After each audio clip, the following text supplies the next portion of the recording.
5, 4, 3, 2, 1. Welcome to the PIO Podcast, a place to discuss all public information-related topics for police, fire, EMS, and local and federal government organizations. It was a good learning experience for a lot of us that social media is not real life. But we have to remember the media are very rarely a target audience. They're simply that conduit.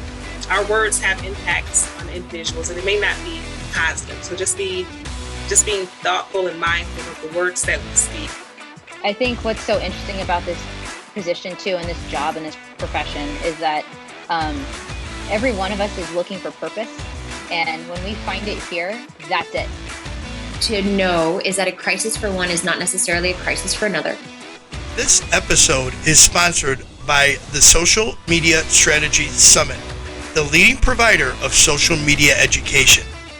They host annual events designed specifically for government communications professionals like you to help you build and engage your communities through social media. Visit their website at socialmediastrategiessummit.com to learn more and use promo code PIO Podcast for 10% off of your registration. Today we get an exclusive look into the NIOA Annual Training Conference. Serving as our intrepid reporter for these segments is Ed Bice. Ed is a former radio and TV reporter, a former NIOA president, a former police PIO, and currently the Senior Public Affairs Officer at NCIS, the Naval Criminal Investigative Service in Quantico, Virginia. So sit back and enjoy the show. Thanks again, Robert, for the opportunity to contribute to the PIO podcast with highlights from some of the presentations given at the 2022 NIOA Training Conference. Judy Pal is a well-known, well-respected, and in-demand trainer in public safety communications for agencies around the world. She's also, like me, a former NIOA president. What we're going to hear today is just a portion of her 90-minute presentation, Reputation Management Tenets for PIOs. Hopefully you'll be able to walk away with some good things here. And the way I've done these tenets is simply by quotes. So we're going to go through some quotes talking about the important job that you have as communicators. So the first tenet is this, and it's pretty simple. What you are doing when it comes to communications is helping keep your community safe. Don't let anyone tell you that y'all are about unicorns and butterflies, or oh boy, being a PIO is fun. You get to sit in front of a television camera all day and play on social media. I want that job. Yeah, really? Come on, sit right here. Be happy to have you do that. We all need to understand that, and you need to understand that keeping our members safe, keeping our employees safe, is what's going to keep our community safe down the road. It's about time that you all realized how important you are to the executives in your agency. You are the only one in the room thinking about what the brand is going to look like, how people in the community are going to understand whatever policy, whatever procedure they're putting together. You're the only one doing that. Your patrol person or your battalion chiefs are thinking about operations and tactics. Your finance people are thinking about finance. Your legal people are thinking about how much liability. You're the only one in that room that's thinking about communications.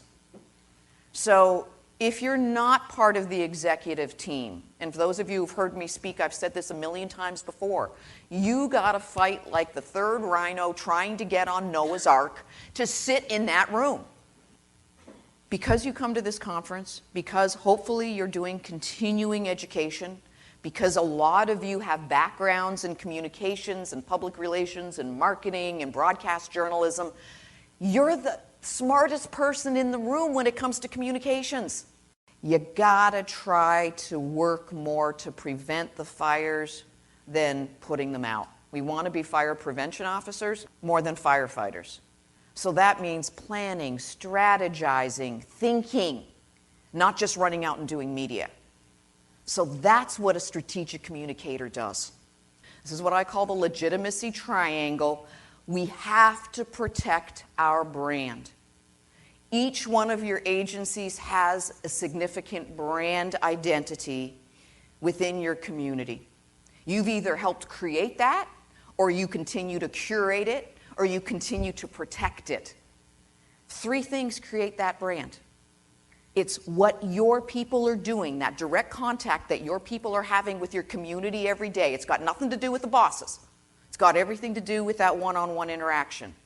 The second thing is what people are saying about those interactions. And you know, we tend to tell 1 or 2 people when something good happens, and we tell 5,000 people when something bad happens. Be aware that when you're thinking about brand, it's not what you're communicating.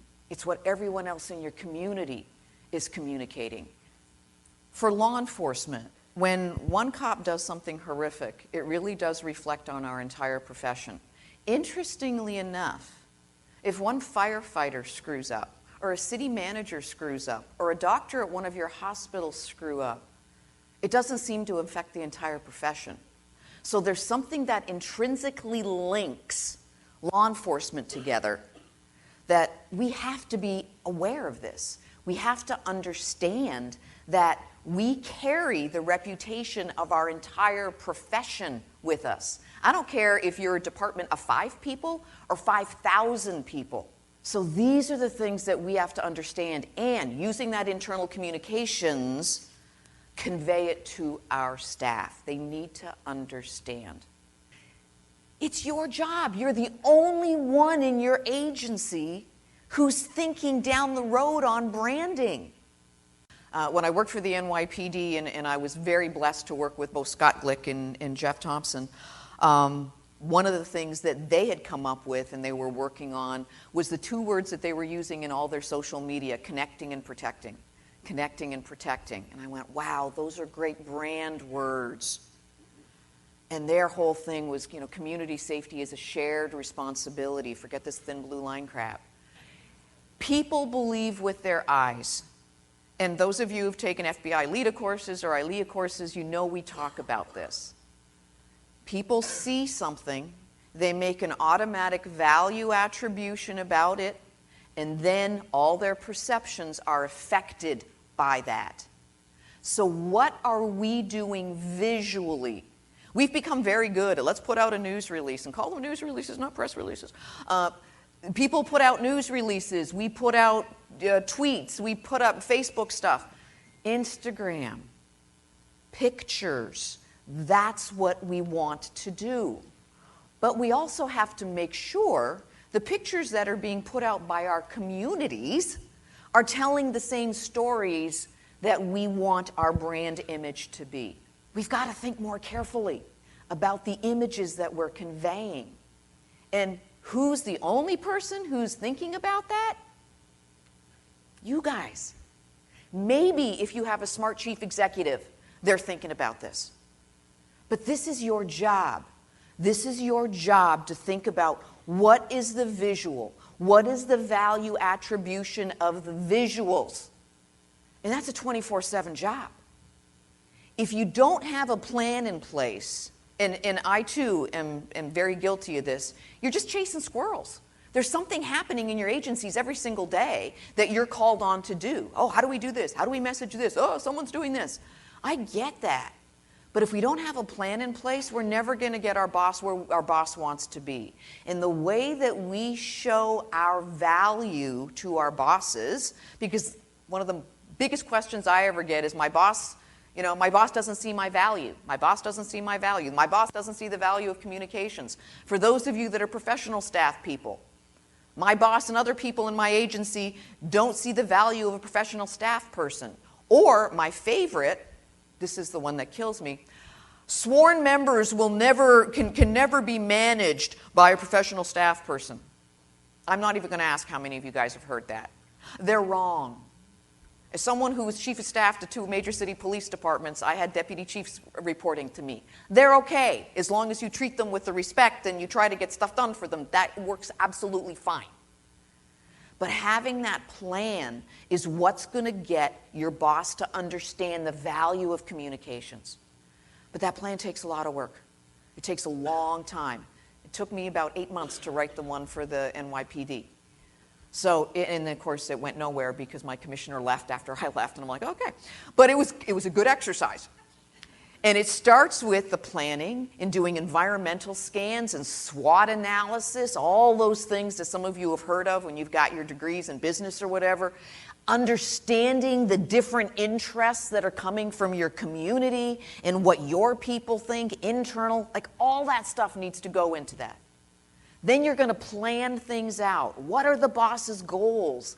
What can you do to support the boss's goals?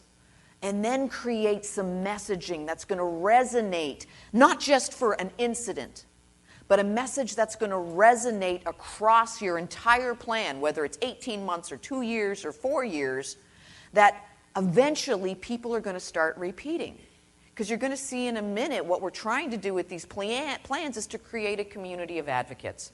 Think about how easy your job would be if you had a community of advocates. So essentially, you don't even have to speak for yourself. Other people would be doing that.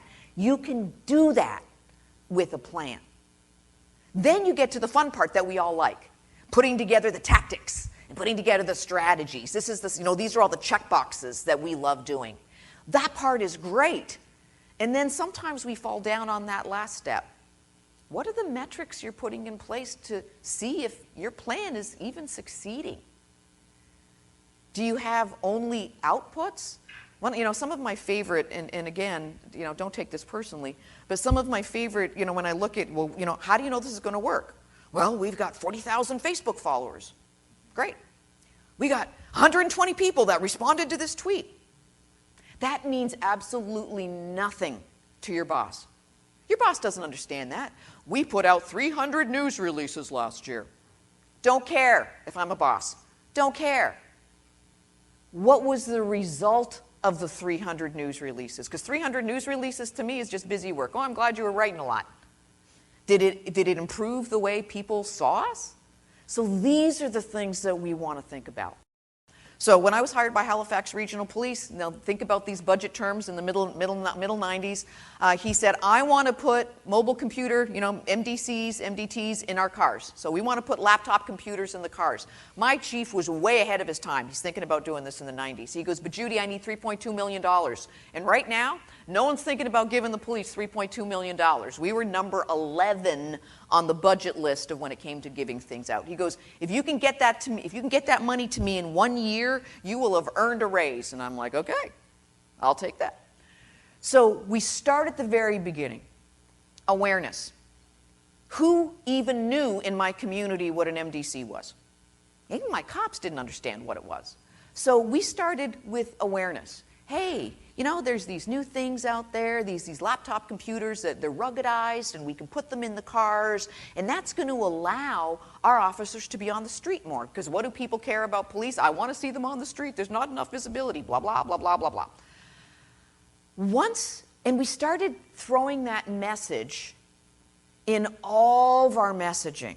So if we had a missing person, we would do our interview about the missing person, and we say, you know what? If we had these MDCs in the cars, all of our officers would have a picture of this missing person right away and could start the search right away, as opposed to having to wait for roll call to get the picture and blah, blah, blah. People are going, oh, what a good idea. Or people complaining about speeders at schools, school zone speeders. You know what? Having an MDC in a car keeps an officer on the street for the extra 2 hours. They don't have to come in and do all their reports. They can do them in the car. We could put a police car right there at the school zone at 3 o'clock. Oh, what a great idea. So when you start peppering your messaging in and starting to get this awareness, now all of a sudden people are saying, hey, I appreciate that this would be a really good idea for the police department because it doesn't benefit the police. Don't do anything that's going to benefit the police. It's going to benefit me, because it's all about me, right? We got to know that our communications is not about we needing to do, but so it's like, wow, this will make my community safer. This is a great idea. And as soon as they get to that point, that they appreciate it and they acknowledge it, good idea, then you are this close to moving them to taking action. When they say, yes, we think these MDCs are a great idea, 6 months into it, we were like, we really hope that in the budget coming up in 6 months that council will approve that $3.2 million we need, because this is something that we in our community have really come to embrace, that it's a great idea. And if you think it's a great idea, back in the day, drop a letter, send an email to your elected official, right? We asked them to take action. So once we got to that point, on budget day, I'm sitting in my office late in the evening, like every evening. My police chief, God bless him, he's passed quite a while ago. He walks into my office and I went, "Did we get it?" And he looked at me. And you know how when you watch The Grinch Stole Christmas, when the Grinch smiles and it curls in like this? This was a Dave McKinnon smile. And I went, "You got it." And he said, "Judy, I didn't have to say a thing." I said, "What do you mean?" He says, the budget line item came up to approve the budget. And he goes, "I was about to," and one council member says, "Hey, these MDCs, they'll be a great idea. If there's a missing person, the cops will have that information right away." And then someone else, the finance director, even said, "Hey, this is going to save us on overtime because officers will be doing the reports in cars." He goes, that key messaging you gave me a year ago was coming out of their mouths. And I went, that's why the puppet master works. And this is what we want to be. He didn't have to do anything. Everyone else was advocating for him because we had a plan. So if you know what your boss wants in a year, 18 months, 24 months, there's a really good chance that you guys can contribute to making it happen. That was one of the most proudest points in my career. The other thing I want you to think about when it comes to strategic planning is meaningful metrics, which means metrics that mean something, okay? I want you to stop thinking about just doing stuff to get stuff done. That's tactics. True outcomes are the changes in behavior, the changes in perceptions that we make. That's communications. That's the beauty of communications. We can work to mold and change perceptions as long as everyone is reflecting that brand. So how do we do it? What do meaningful metrics look like? The number of Facebook followers, nobody cares. The number of tweet engagements, nobody cares. You might care, but your boss doesn't care. It doesn't mean anything to them. But this is what means something to bosses. Have we improved the relationships? Are more people waving at us with 5 fingers than 1 finger? That was a metric in Baltimore. How many people are doing this now and how many people are still doing this? So think about that as a metric. Have we improved our reputation? Which means, how is the media reflecting us today? Is the media still doing all the hit pieces about our organization? Or is the media finally starting to reflect positive interactions? What is social media reflecting about our brand? That's a great outcome. Does our community see our value? When it comes to budget time, are they giving you more money or are they taking more money away? Those are the kind of outcomes that matter. And lastly, obviously the funding goes right down to staffing, money. That's what your boss understands. Your boss totally understands that last point. And you, as a communicator, can play a role in those meaningful metrics. I know I'm beating a dead horse here a little bit, but words matter. Words really count. And as communicators, you really need to be aware of your words more than ever today. Because the media are more than happy, not just traditional media, but also social media are more than happy to decontextualize everything y'all are saying nowadays. So this decontextualization goes on. And the other thing that I beg you to consider, I want you to think about talking about what you should do versus what people shouldn't do. I am the one that screams every time I read one of your posts that says avoid the area. So as soon as we say avoid the area, everyone's going with their, what the heck's going on? What do police don't want me to see? Stakeholders expect actionable intelligence. So stop telling people what not to do. If we don't say anything, this is what keeps me up at night, right? The consequences of silence. If we don't say something, and it's a famous John Miller quote, right? No comment never stopped a story. Someone is going to fill that void. And guaranteed, you're not going to like what they fill it with. We've got to find a way to make sure that our message is getting through the clutter. Because this guy is the last guy I want talking about how the police can keep communities safer. Really? Look, at Fox News couldn't find one police person to go on and talk about this, so they went to Dog the Bounty Hunter. So if we're not messaging, other people are messaging for us. We've got to frame the narrative. We're never going to control the narrative, but we can manage it, and we've got to get better. The people that are listening to us, our communities that we work with, are expecting rapid, truthful information. What happens, incident commanders tend to want to not put anything out till they can put a nice big bow around it and say, here's the whole package. That doesn't work.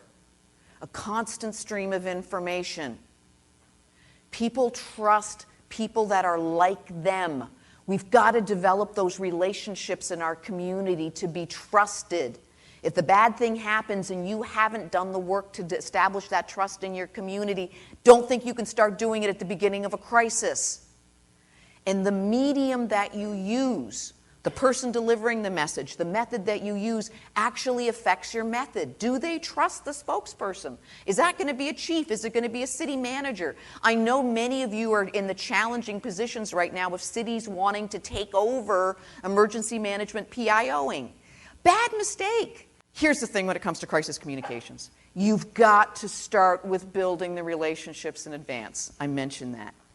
Be in the game. What you're doing here, networking, is a huge part. Understanding what's going on, understanding what's happening in social media, having that comms plan, having that crisis plan, repeating your messaging, repeating active messaging that tell people what to do and why, and lastly, making sure that you're constantly monitoring. I had a conversation with someone earlier this morning, and they said, we got this money in our budget.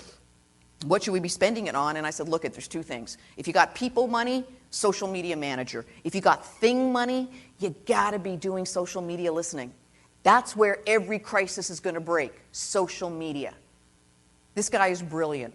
He spoke at a Canadian Association of Chiefs of Police conference I was at not too long ago. And when he said this, I almost fell out of my chair.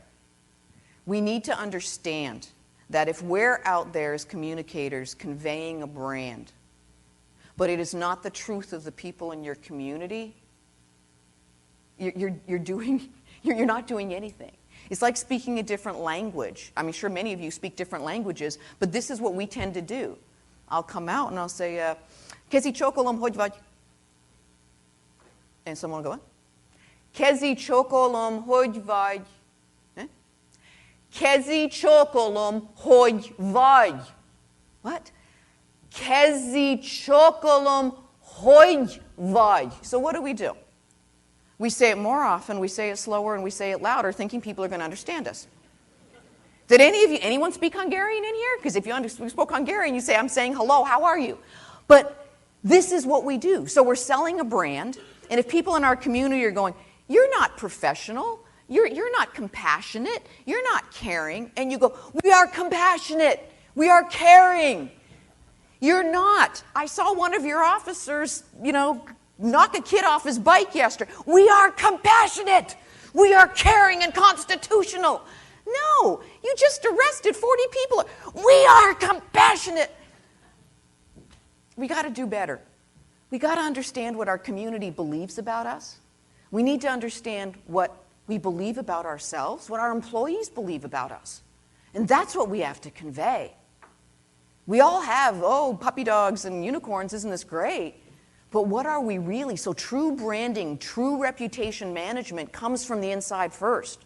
Are we truly representing the brand that we want to be representing? So I talk about the four-legged stool. The four groups that you have to have buy-in from when it comes to your brand. Your own employees are number one. That's who you really need to care about, internal communications. Elected officials, absolutely. That's the media going to interview them. Your community, yep. And the media. But the media is often just that conduit, is just that tool. So think about how you can customize your communication strategies. And always, always think about what's in it for them, not for you. I'm sorry, no one cares about your agency except for you. People in your community care about them and their families. That's how we've got to create our communications. And lastly, what you're doing here is helpful, but being politically oriented and publicly astute, what's happening in your community, what's happening in your state, what's happening in the country is going to help you educate on what is important. Here's your ROI. Here's the return on investment for having a great communication person. You are the one person that cares 100% about curating, protecting, and amplifying your agency's brand, and that brand that your chief wants. 2, you are going to be the one that's going to support their mission through amazing communications and developing a community of advocates. 3, that community of advocates is going to help support them to get your bosses where they want to be. 4, you're going to be the one in the spotlight when it comes to crisis communications. No one wants to do that. You might not be the face on TV, but you're the one advising to make sure that your boss doesn't look stupid. Important thing. And lastly, you're managing traditional news media and you're framing your narrative, framing your agency. But it all starts with your people. I will say this, because other people are going to say this to you guys over the next little while. You're really important. The job that you guys do is becoming more important day in day in day. I've seen a huge change during my time with NIOA. It's coming close to 20 some odd years, if not more. I've seen the change. You guys are important. Take care of yourselves, know your value, and continue to push for the education that you need, for the continuing education, for the continuing advancement.